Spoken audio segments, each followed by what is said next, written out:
le 8 août 1860, l'accord historique composé de Matthews, un Britannique, de Cros, un Chamoniard, et de Favre, un Pralognianais, ont réussi l'ascension de la Grande Casse qui est derrière moi, 3855 mètres.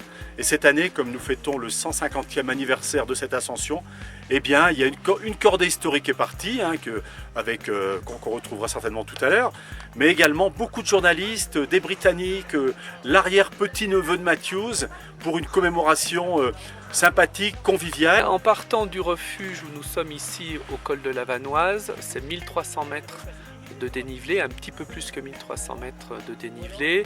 C'est 4 heures et quart d'ascension, en tout cas, c'est la durée que nous avons eue aujourd'hui.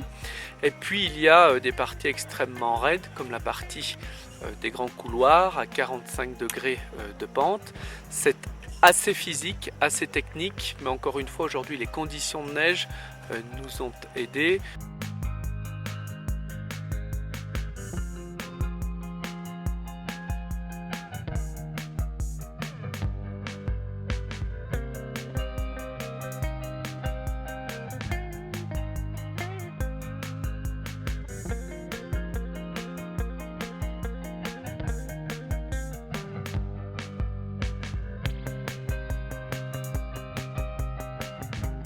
Il faut dire que les années 1860, les Pralognianais vivaient encore dans la culture, dans l'élevage, etc. Les chasseurs de chamois, mais l'alpinisme pour eux ça n'existait pas encore. Ça n'existait pas du tout. Ils allaient en montagne, au-dessus des alpages pour chasser chamois, c'est tout. Et pas pour autre chose. Alors nous c'est une date clé en fait parce que c'est la première fois qu'en fait il y avait vraiment un alpinisme qui montait au sommet des montagnes et en fait ça a été vraiment le début de l'alpinisme à Pralognan.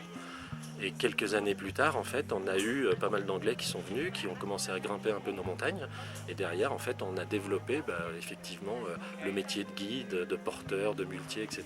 Et ça a été dès début 1900 en fait les débuts de l'alpinisme en Savoie.